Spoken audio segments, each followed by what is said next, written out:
न्योली नाद सुभान गति ये लड़े भुअंग हमेश। जड़ी जान जगदीश है विष्णि व्यापै शेषु। अंश गमन करते नहीं ये मान सरोवर छाड़। कौवा उड़ उड़ जाता है वो खाते मांसाहार। अंश दशा तो साध है सरोवर है सत्संग। मुक्ता हलबाणी चुगे ये चढ़त नवेला रंग। अब इन 4 पंक्तियों में 3 पंक्तियों में कैसा कमाल किया है। न्योली नाद सुभान गति लड़े भुजंग हमेशे। जड़ी जान जगदीश है विष्णा व्यापै शेष। अब क्या बताते हैं गरीबदास साहिब जी अपनी अमृतवाणी में कि जैसे नेवला एक जानवर होता है, वो 9 इंच का उसे गिलहरी आपने देखी हो, गिलहरी इससे थोड़ा बड़ा होता है और ब्राउन कलर के उसके बाल होते हैं, बाल ब्राउन कलर होता है। ऐसा ही मिलता जुलता इतना ही प्राणी होता है और वो सर्प को मार देता है। सर्प कितना लंबा होता है, को 6-6, 7-7 फुट का, 8-8, 10-10 फुट का लंबा हो जाता है। लेकिन वो छोटा सा प्राणी उसको कैसे मार सकता है, उसकी एक विधि, एक तरीका है उसके पास। वो सर्प को उस समय छेड़ता है जब उसको आसपास ये पता होता है कि इस झाड़ी में वो जड़ी है, उस जड़ी को सूंघ लेता है, उस जड़ी की महक को अपने अंदर समा लेता है और आकर के सर्प के सामने खड़ा होकर नेवला अपने श्वास छोड़ देता है। उस जड़ी की महक सूंघ कर जो आया था वो सर्प को सूंघा दी। उस जड़ी के सामने, उस जड़ी की महक के सामने सर्प को चक्कर आने लग जाते हैं, वो बेसुध हो जाता है। अब नेवला क्या करता है, जड़ी उस झाड़ी में जाता है, वो सूंघ कर आता है उस जड़ी को और सर्प के सामने दूर से निकट आकर के कभी दूर हो जाता, कभी निकट आता है और ऐसे छोड़ देता है उसको, श्वासों को। अब सर्प चक्कर काट, वो डरता उस जड़ी से, तो भागने की चेष्टा करता है और कुछ उसको वो ऐसे डगमग सा हो जाता है। तो फिर भाग के वो जंप लगा के नेवला उसके पीछे सर्प के शीश पर आ बैठता है पाछे के और उसको पकड़ देता है और फिर मुंह के ऊपर फिर श्वास फिर छोड़ता उसके और वो कति बेसुध हो जाता है। तो सर्प को पकड़ के मार डालता है, नोच डालता है, खत्म कर देता है मुंडी से, मुख से, फन से खत्म कर दे, फिर मर जाता है। तो यहाँ क्या बताते हैं कि ये काल तो समझ ले अजगर है और आप नेवला हो। इस काल को आपने कैसे जीतना है, उसकी विधि है। कबीर परमेश्वर पूर्ण ब्रह्म की साधना, उस जगदीश की साधना, वो जड़ी है। और उस सच्ची साधना सतनाम के आगे कहते हैं शेष नाग भी हो। यानी यहाँ के जो छोटे मोटे काल के व्यवस्थक अनुचर, ये देवता भैरव भूत आदि, इनका तो कहना है कि है अगर इस नाम के सामने वो काल भी आ जाएगा तो भी उसकी नहीं बसावेगी तुम्हारे सच्चे नाम के सामने, मर्यादा से भक्ति करने वाले की। न्योल नाद सुभान गति ये लड़े भुअंग हमेश। जड़ी जान जगदीश है विष्णा व्यापै शेष।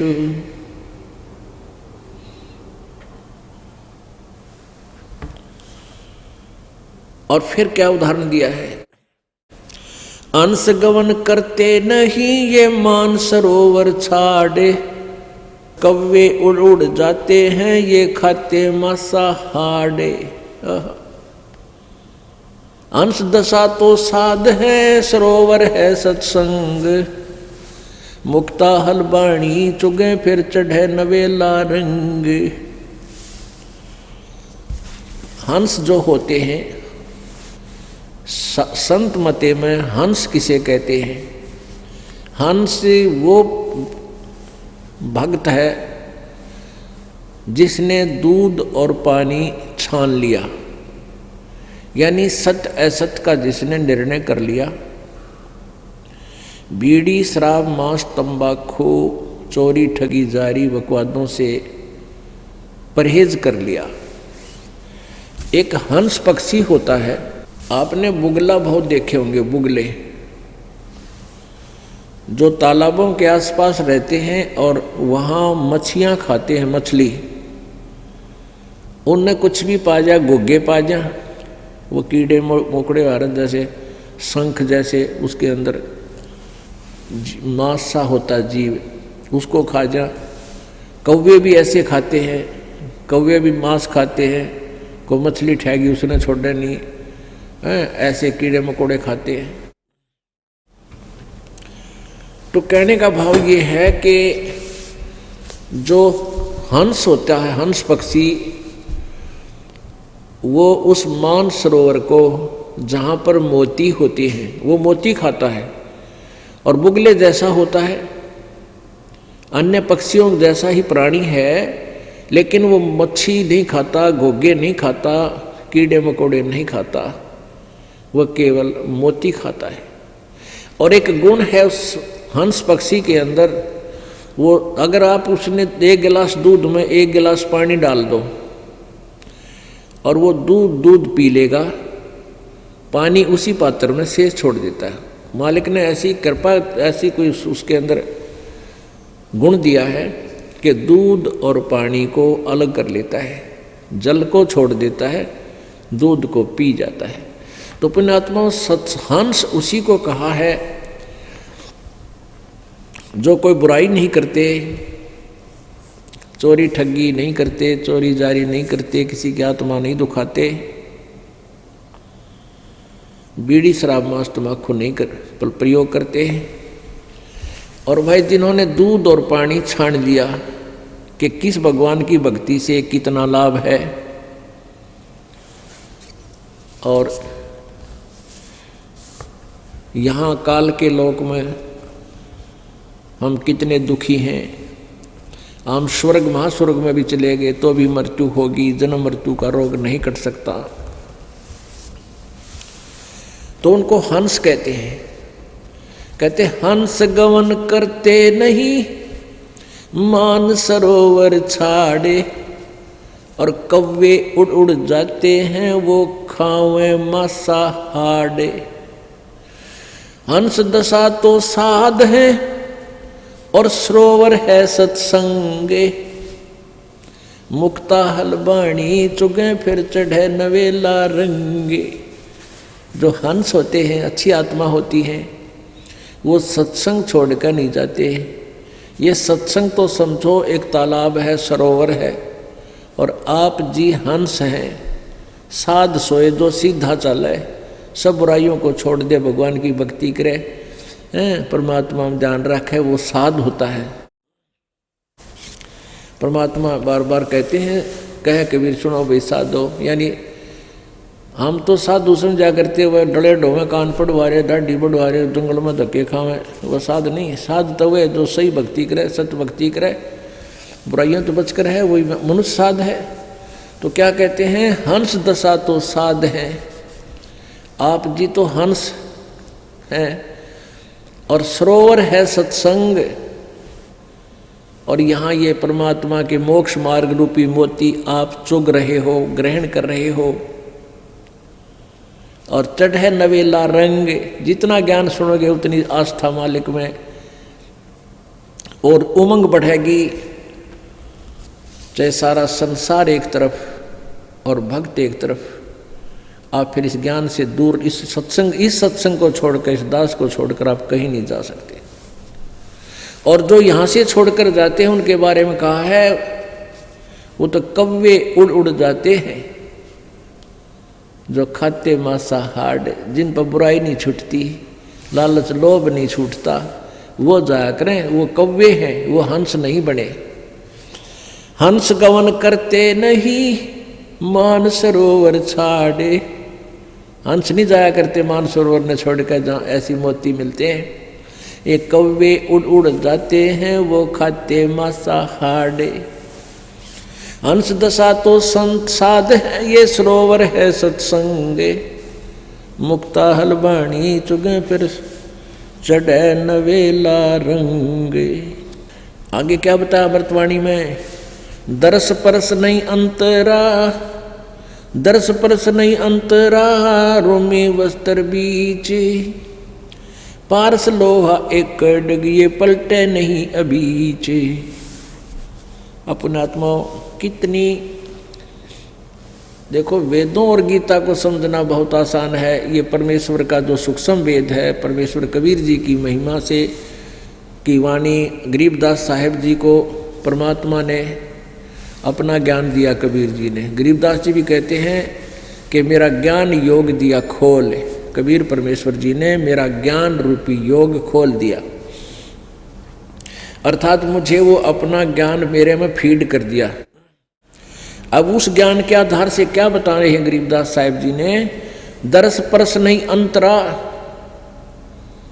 अरुमी बस्तर बीच, पारस लोहा एक कडेगे, पलटे नहीं अभीच।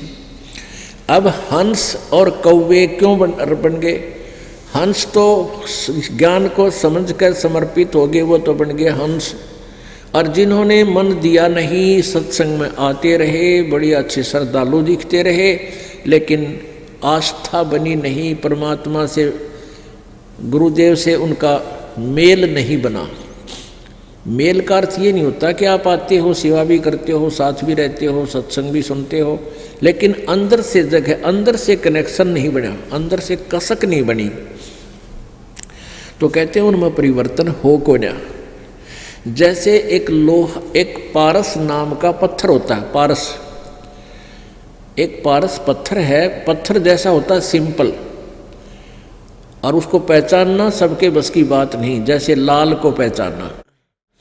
तो उस पारस का एक टुकड़ा पत्थर हो 1 किलो का, और उसको चाहे 100 टन लोहे का घिसा दे, एक स्थान पर टच कर दे उसको अच्छी तरह, उसका कति मेल हो जा, और फिर देखे, कहते उस पूरे के पूरे उस मांस को, मंडल को, उस एक सरिये का ला दिया, सरिये को गार्डर का ला दिया, गार्डर को पूरे गार्डर के गार्डर को, थाम को सोना बना देता है।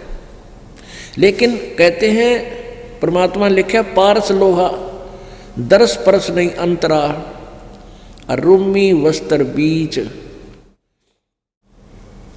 अब लोहा और पारस कति साथ साथ रखे हैं, और उन दोनों के टच होने में एक बिल्कुल इतना भी स्थान रह गया ना, जैसे कहते हैं रोमी वस्त्र, जैसे बाल, ये बाल है रोमकूप का, यानी बाल जितनी भी आपस में दूरी रहेगी, या बिल्कुल पतली सी जो वायल होती हैं बहनें ओढ़ती हैं, या पतली चादर, मुलमुल का कपड़ा, कहती ये भी इतना भी बीच में कपड़ा आर पार हो जाए, इतना भी डिफरेंस आपस में रहा, मिलन नहीं हुआ, चाहे कितने दिन पास रखे रहो लोहा और पारस,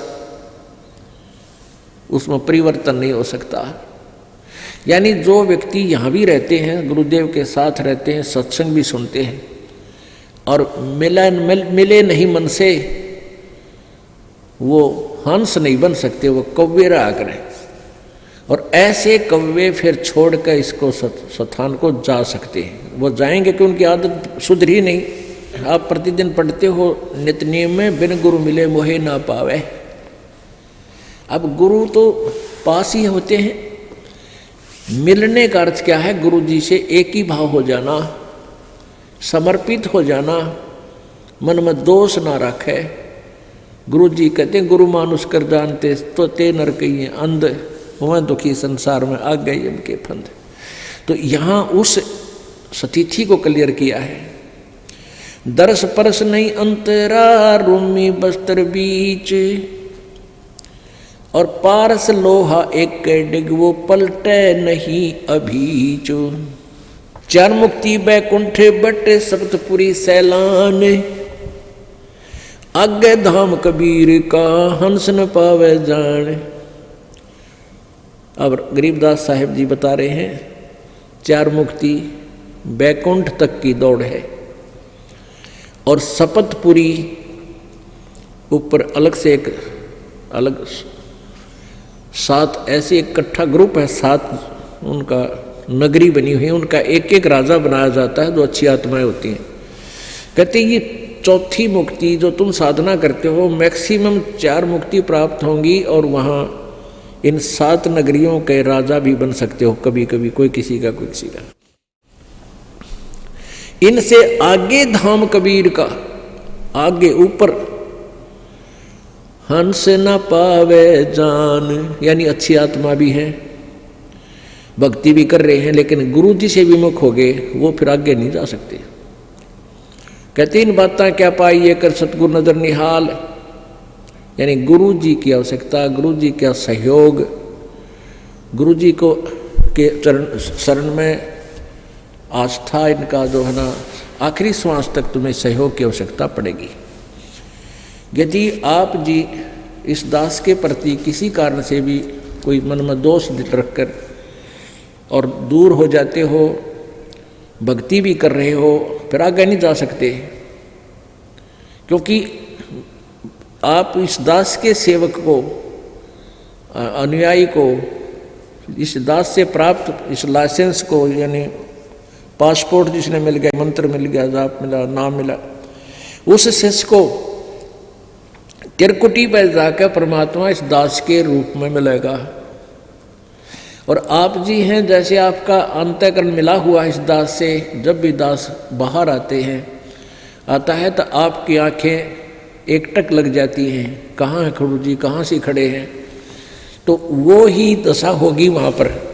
और जिनके अंदर दोष होगा, चाहे वो वहाँ पर पहुँच गए हों, तो वो पीछे न टला करें, अब छोड़ 5-6 तो वहाँ उनको टाल देगा परमात्मा अपने आप। यानी जो स्वभाव आपका यहाँ बन रहा है, ये एक रिहर्सल कराई जा रही है आपकी। दास तो एक आप जैसा ही है, आपका ही भाई बहन बच्चा, आपका गुरु ला लो, लेकिन इस दास को आपने परमात्मा समझ के अपना भाव बनाना है उस मालिक के चरणों में पहुंचने के लिए। ये एक इक्वेशन है, ये एक फार्मूला है परमात्मा के पाने का।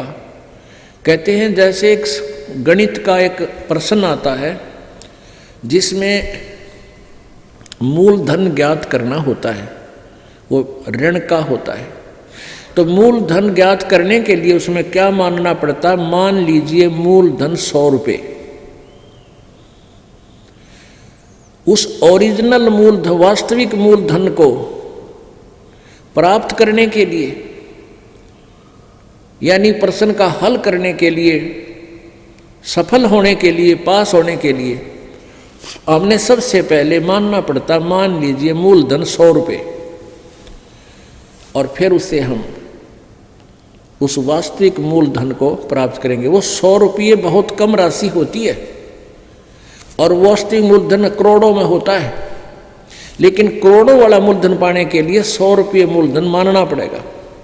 इसी प्रकार ये दास को इसी स्थिति में समझो, मान लो गुरु जी भगवान, दास भगवान नहीं, दास है, लेकिन आप जी को ये फार्मूला लाना पड़ेगा। और गुरु जी यहाँ भगवान है, और भगवान इस दास के पास सामने हो, तो आपकी कैसी बोली, कैसा रहना, कैसे विचार, जिस उस परम शक्ति को हम मिलने जा रहे हैं, जिस महबूब से हम मिलने की तैयारी कर रहे हैं, और वो सामने खड़ा होगा, तो हमारी कैसी गतिविधि हो, कैसा हृदय में जगह हो, किस प्रकार का आचरण हो, तो ये आपने इस दास के साथ रिहर्सल करके बनानी पड़ेगी। यहाँ कोई भी है, इस दास को आप आओगे, आते हो, मिलते हो, तो ये सोचे कि हम भगवान से मिलने चले हैं, क्योंकि वहाँ त्रिकुटी पर आप जाओगे, इस दास के रूप में मालिक बैठे मिलेंगे और आपके मन में, क्योंकि वहाँ तो किसी कहने की जरूरत को नहीं, आपके अंतःकरण की अलग से अब आपके माथे पर बोर्ड लग जाएगा कि इसमें कितना दोष है, इसमें कितना दोष है, रिजेक्ट हो जाओगे वापस। और जो पास हो गए वो पास हो गए। जिन गुरु जी को जैसा यहाँ आपका मेरे प्रति व्यवहार है, दास के भगवान के प्रति आपका ऐसा ही होगा। तो यहाँ क्या बता रहे हैं, चार मुक्ति बैकुंठ बट सप्तपुरी सैलान, आगे धाम कबीर का हंस न पावे जान। वहाँ नहीं जान पाओगे, वहाँ नहीं जा सकोगे जब तक आप गुरु जी के प्रति पूरी श्रद्धा नहीं होगी। मौन रहे मग्नालय है ये मार्ग बंकी बाट, सुन शिखर गढ़ सुरंग है कर सतगुरु से साठ। साठ माने सतगुरु जी से सौदा कर ले, और सतगुरु के बिना आगे नहीं जा पाओगे। मौन रहे मग्नाल है और मार्ग बंकी बाट, और रास्ता बहुत टेढ़ा आगे का। सुन शिखर गढ़ में सुरंग है, ऊपर कहते एक ऐसी सुरंग में से निकाल के ले जाएंगे भंवर गुफा से। कैसे निकलोगे, कर सतगुरु से साठ। 9 लख नानक नादे में ये 10 लख गोरख तीर, लाख दत्त संगी सदा ये चरणों चरच कबीर। अब कबीर परमेश्वर की महिमा गरीबदास जी बताते हैं, 9 लख नानक नाद में और 10 लख गोरख तीर, लाख दत्त संगी सदा और चरणों चरच कबीर। क्या बताते हैं कि 9 लख नानक नाद में, हो नानक जैसे महापुरुष पुण्यात्मा 9 लाख नानक नाद में, यानी इसी सी आत्मा तो लाखों हैं परमात्मा के चरण जो पार हुई हैं। और 9 लख नानक नाद में 10 लख गोरख तीर, और गोरख जैसे सिद्ध पुरुष परमात्मा ने यानी उनके सामने आकर के उनको भी अपनी हार माननी पड़ी और सतमार्ग ग्रहण करना पड़ा। लाख दत्त संगी सदा ये चरणों चर्च कबीर, दत्तात्रेय जैसे भी, क्योंकि हम जिन महापुरुषों की घड़ी में मान बैठे हैं उन्हीं के नाम गिनाए जाते हैं कि ऐसे ऐसे तो उस परमात्मा के चरणों में कितने आकर समर्पित हुए। 9 लख नानक नाद में ये 10 लख गोरख पास, अनंत संत पद में मिले ये करोड़ तेरे रविदास। अब कहते परमात्मा की शरण माने के बाद अनंत संत भक्त आत्मा सतलोक प्राप्त करिए, बहुत गुणे असंख्य, और करोड़ों रविदास जैसी पुण्य आत्मा भी करोड़ों पार हो उस तरह, यानी जिस क्रिया में, जैसे रविदास जी कबीर जी के साथ बहुत निकट रहते थे, उनको पहचान चुके थे। कहते इसे संत भगत भी बहुत कबीर जी के हुए हैं और वो इस तरह भी पार हुए हैं। गोरख जैसे आकर वाद विवाद किया उन्होंने, फिर ज्ञान ग्रहण किया, इसे भी बहुत हैं जो परमात्मा के चरणों में लगे हैं। नानक जी जैसे भी को पार किया, जैसे बेई नदी से ले गए उनके ऊपर शरीर को, आत्मा को सतलोक दिखा, सचखंड दिखा के छोड़ा, फिर भगवान को पहचाना। कहते ऐसे ऐसे इस तरीके से भी अपने बहुत से पार किए हैं। रामानंद से लक्ष्य गुरु ये तारे सिसके भाई, और चेलों की गिनती नहीं जो पद में रहे समाये। कहते रामानंद से लक्ष्य गुरु, अब रामानंद जैसी आत्मा भी कहते हैं उनका शिष्य बने भगवान, उनको इस तरीके से पार कर दिया। और चेल्या की तो गिनती नहीं जो सीधे नाम लेकर पार हो गए, जो मालिक के पद में रहे समाये, यानी सतलोक में भेज दिए। बोलो सतगुरुदेव।